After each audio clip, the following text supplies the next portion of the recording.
Digital coin? Nah. What if blockchain becomes your real paycheck, your real bank, your real future? That line? It isn't a meme or a flex. Imagine waking up one morning and realizing that the coins in your wallet aren't just internet tokens anymore. They could be your salary, your savings, your actual financial identity. And yeah, that sounds wild, but over the past few years, and especially with everything unfolding in 2024, 2025, that wild idea is starting to look more and more like reality. Real-world assets are being tokenized. Big financial institutions are diving in. Real bonds, real estate, real yield, all being wrapped in code. If you hang till the end, I'll show you the receipts, the timelines, the proof, because this isn't about hype, it's about a redefinition of money itself. But before we dig into data and charts, let me tell you why I actually care about this. So here's me, vibing with crypto the normal way, wallets, tokens, occasional flips, maybe a few dollars of profit, treating it like a game. I always thought, cool, this is just digital money as speculative trend. But then a few nights ago, I was up late, scroll, and I saw someone post about using a blockchain-based stablecoin to pay rent because their local bank was blocking withdrawals. Then another post about someone in a different country sending dollar-pegged stablecoins overseas to escape banking restrictions. And that's when it hit me. This stuff isn't just internet money, it's real money for real people. Suddenly, that MetaMask balance, it stopped being a joke, it became a lifeline. That night, I realized maybe I'm holding more than just speculative coins. Maybe I'm holding the future of finance. That feeling, it matches what the headlines are screaming lately. So here's the real story nobody's saying loud enough. 2025 is the year real-world assets go on-chain, for real. And when I say real-world, I'm not talking about meme coins, frog coins, or whatever coin your cousin told you to buy at 2 a.m. I mean actual, tangible stuff. Bonds, real estate, credit, funds, even farmland. And the numbers? Bro, they're wild. Standard Chartered, yes, the global bank, not a crypto YouTuber, predicts that the market for tokenized real-world assets is set to jump from around $35 billion today to $2 trillion by 2028. $2 trillion.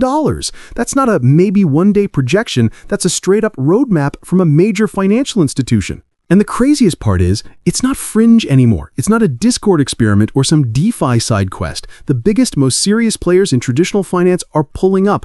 BlackRock, the biggest asset manager on the planet, launched its tokenized Boodle fund, and it already became the largest tokenized money market fund on Earth, moving billions onto the blockchain. Like, this is BlackRock, not some anon dev with a frog PFP. When they move, you know something big is happening. It's not just bonds either. Agriculture is getting tokenized. Real estate deals, private credit, treasury bills, entire chunks of the economy, the boring parts, the safe parts, the grown-up parts are being wrapped into digital tokens you can actually use, trade, or plug into smart contracts.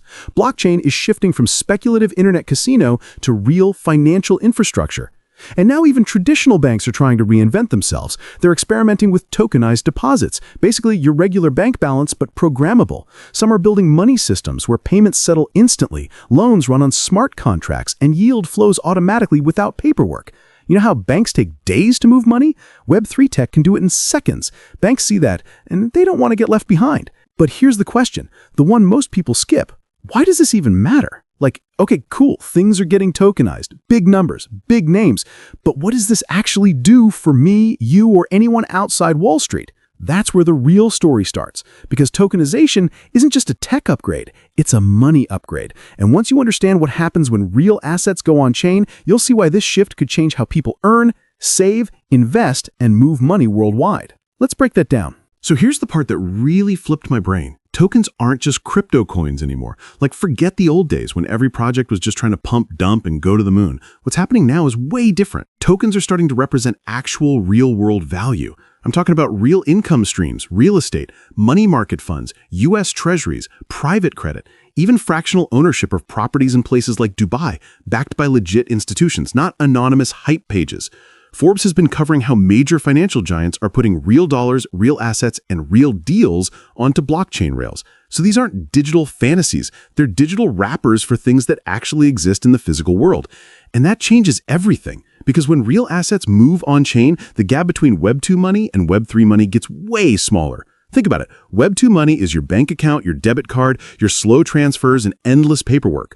Web3 money is programmable, global, and moves like the internet, instant, borderless, automated. Before, settling a fund or moving large amounts of money could take days, sometimes even weeks. You'd need lawyers, signatures, compliance checks, more signatures, and then more waiting. Now, these same processes can be executed in minutes, sometimes seconds, because the rules get baked into code. Illiquid assets, like owning a chunk of a building or private credit, used to trap people for years. You couldn't sell easily, couldn't fractionalize, couldn't access your value fast. But tokenization cracks that open. Suddenly, you can own 0.03% of a building in New York or $50 worth of a money market fund, and it's tradable 24/7 in real time. And transparency becomes a natural feature. Blockchains literally leave receipts. You can see flows, balances, movements, not in some secret database, but in a public, verifiable ledger. Obviously, that only works if privacy and security are done right, but the foundation is there. And that's why this moment is bigger than convenience. We're watching a whole new financial architecture being built, one where you can hold a slice of global assets in your pocket, one where you control your money with code, not gatekeepers, one where access isn't decided by who you know, it's decided by whether you have a wallet. And honestly, imagining what that could mean for me and for you is where things really get interesting. Okay, picture this with me for a second, because this is where everything suddenly feels real. Imagine you're a freelancer in Lagos, Nairobi, Delhi, or anywhere banks act like they're doing you a favor just by existing. You finish a job, maybe editing, coding, designing, doing social media, and instead of waiting 3 to 5 days for PayPal or your local bank to process your money, the payment hits your wallet instantly. Not in some sketchy meme coin, but in stable coins or actual RWA tokens backed by US treasuries or real assets. That means no bank limits, no frozen accounts, no come back on Monday. You don't need a branch, you don't need permission, you don't even need perfect infrastructure, just a phone and internet. Suddenly you're plugged into global finance just like someone working in New York or London. Now, flip the scenario. Maybe you've only got a few dollars to save. With Web2 finance, that barely gets you anything. But with tokenized assets, you could put $5 or $20 into a tokenized US Treasury fund, or buy a small slice of a real estate property somewhere across the world, or own part of a private credit loan pool. All of them yield-bearing, all of them backed by real value. Not hype, not luck, not vibes. For the first time, your money isn't trapped in a local system, it becomes global, portable, transparent, protected by code, and backed by actual assets, not just hope. And honestly, that's the part that blows my mind. Because Web3 doesn't need to be some get-rich-quick circus, it can be a get-stable-value revolution, giving normal people access to the same financial tools institutions have been gatekeeping for decades. And as more big players start moving on-chain, and as regulators across Europe, Asia, and even parts of Africa begin building real frameworks in 2025, 2026, that vision stops looking like sci-fi and starts looking like the next default. Like, this is just how money is going to work. But here's the twist, and you need to hear this part too, because as powerful as this shift is, it comes with a shadow. Web3 might give you access and stability, but it definitely doesn't come risk-free. And that's where things get dark, fast. All right, pause for a second, because this is where things get both wild and a little scary. Imagine this. You're used to losing $50 on some random app or crypto experiment. No big deal, right? You shrug it off. But now picture that same loss, not in some meme coin, but in real-world assets. Mortgages, bonds, private loans, real estate, actual money. Yeah, suddenly losing that isn't funny anymore. It's catastrophic. Here's the thing. The crypto world has a history and it's messy. Exchanges collapse, rug pulls happen, bridges get hacked. Smart contracts, those automated codes that are supposed to run perfectly, fail all the time. Until now, most of this has been speculative money, coins that exist mostly online with no real-world weight. But what happens when real tangible value goes on-chain? If a contract has a bug, if collateral disappears, if the rules change unexpectedly, this isn't just a tech hiccup. It can trigger what looks like a mini financial crisis, but entirely decentralized. No bailouts, no central authority to swoop in, just chaos. And there's another layer, privacy. People don't want all their financial dealings plastered across a public ledger. When everything is visible, every transaction can be tracked. That's where privacy protocols and zero-knowledge proofs come in. They're like the secret vaults in your digital wallet. Without them, trust evaporates. Compliance, regulated custody, and strong privacy measures aren't optional. They're essential if this system is going to survive. Look, I'm not here to scare you off. This shift, putting real-world assets on-chain, is huge. It's transformative. It could reshape finance in ways we've only dreamed about. But it's double-edged. The upside is enormous, yes, but the risks, equally enormous. So if you're sticking around, I'm going to break down why understanding these risks is just as crucial as chasing the gains, because this isn't just about you and me making smart bets. It's about a system that could redefine how the entire world handles money, and whether it crumbles or thrives depends on how we handle the dangers now.